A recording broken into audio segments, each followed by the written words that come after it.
लोगों ने स्ट्राइक की और आज आखिर आप लोग स्ट्राइक वापस ले रहे हो, कहाँ सहमति बनी? देखिए, सबसे पहले तो सभी पत्रकार साथियों को एक बार दिल से धन्यवाद, सभी प्रदेश के एमबीबीएस स्टूडेंट्स और रेजिडेंट्स की तरफ से। मीडिया के हम खास आभारी हैं। पूरे के पूरे आंदोलन के अंदर पहले दिन से आज के दिन तक मीडिया के हमारे पत्रकार साथियों ने अपने ड्यूटी की नैतिकता और अपनी जो उनकी ऑब्लिगेशंस हैं उनसे बाहर जाकर उन्होंने हमें कवरेज दी है, हमारे मुद्दे को उठाया है। उसके बाद में पूरे के पूरे प्रदेश की जनता को सबसे पहले मैं नमस्कार करना चाहूँगा, नमन करना चाहूँगा। पूरे हरियाणा प्रदेश ने एमबीबीएस के स्टूडेंट्स के साथ में पिछले 54 दिन के अंदर जो समर्थन और जो भावना दिखाई है उसने हमें किसी भी समय पर कमज़ोर ही नहीं होने दिया। मुख्यमंत्री जी ने 30 नवंबर 2022 को हरियाणा निवास चंडीगढ़ के अंदर एक मीटिंग की थी स्टूडेंट्स के साथ में, और उसमें बॉन्ड पॉलिसी के अंदर कुछ अमेंडमेंट्स करने की घोषणाएं की थी। उसके बाद भी विद्यार्थियों ने अपना आंदोलन जारी रखा था। हमने बार बार ये बात पीछे भी उठाई थी कि सरकार ने जो भी अमेंडमेंट्स की हैं वो सरकार डिटेल्ड रूप से गैजेट नोटिफिकेशन के अंदर निकाले, उसके बाद में विद्यार्थी अपना निर्णय लेंगे।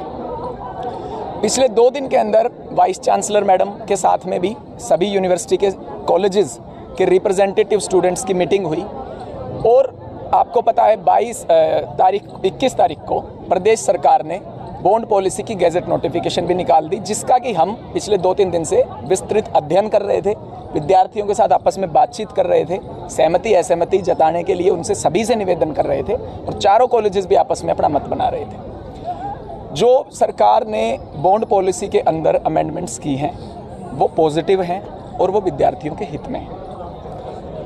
इस वजह से इन पॉजिटिव अमेंडमेंट्स के मद्देनज़र हम लोग ये निर्णय ले रहे हैं, सभी कॉलेजेस के स्टूडेंट्स जो है स्ट्राइक को कॉल ऑफ करके अपनी क्लासेस रिज्यूम कर रहे हैं।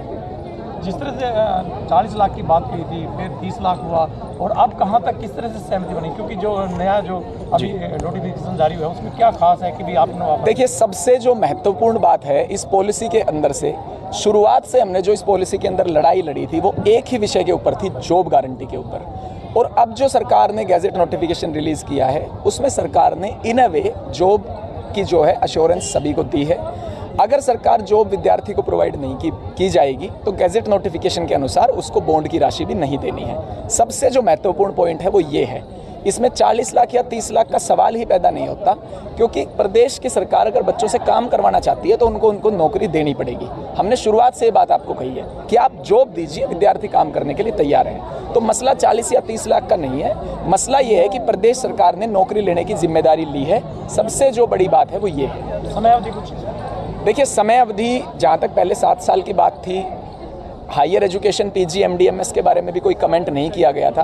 अब जो गैजेट नोटिफिकेशन आया है वो काफ़ी क्लियर और रिफाइंड गैजेट नोटिफिकेशन है, और उसमें स्पष्ट तौर पे लिखा हुआ है कि जो 5 साल का पीरियड है उसमें पीजी कोर्स एमडीएमएस, चाहे वो हरियाणा से हो, चाहे वो किसी अन्य स्टेट से हो, चाहे सेंटर के किसी इंस्टीट्यूट से हो, पीजी या डिप्लोमा कोर्स की जो भी अवधि होगी वो उस 5 साल के समय काल में से काट दी जाएगी। इसके अलावा विद्यार्थी किसी भी गवर्नमेंट सर्विस के अंदर, अगर चाहे वो स्टेट गवर्नमेंट की हो, चाहे वो सेंट्रल गवर्नमेंट हो, चाहे वो जुडिशियल सर्विसेज हो, चाहे आर्मी हो या अन्य भी कोई सरकारी सेवाएं हों, उनके अंदर अगर विद्यार्थी काम करता है तो उस पर बॉन्ड लागू नहीं होगा।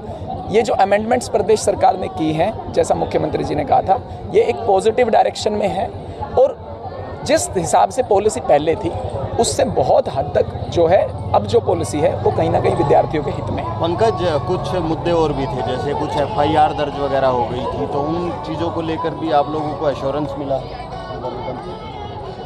कल हमने मुख्यमंत्री जी को एक पत्र भिजवाया था कि जो ये बॉन्ड पॉलिसी के अंदर अमेंडमेंट्स किए हैं इन पे सभी कॉलेजेस के एमबीबीएस स्टूडेंट्स सहमत हैं, लेकिन स्टूडेंट्स के कुछ और भी इश्यूज़ हैं। उसमें जो सबसे महत्वपूर्ण था वो ये था कि जो भी पीरियड था उसकी अटेंडेंस, फिर चाहे वो यूजी स्टूडेंट्स हों, चाहे हमारे रेजिडेंट्स हों, उसमें एचसीएमएस काडर के भी पीजीज इंक्लूडेड हैं, नॉन एचसीएमएस भी हैं, डेंटल रेजिडेंट्स भी हैं। सबसे महत्वपूर्ण मांग हमारी यही थी कि सभी का जो अटेंडेंस पीरियड है उसका समाधान किया जाए। दूसरा ये था कि जो खासकर 2020 एमबीबीएस बैच जिसके यूनिवर्सिटी एग्जामिनेशंस 26 दिसंबर 2022 से शेड्यूल्ड थे।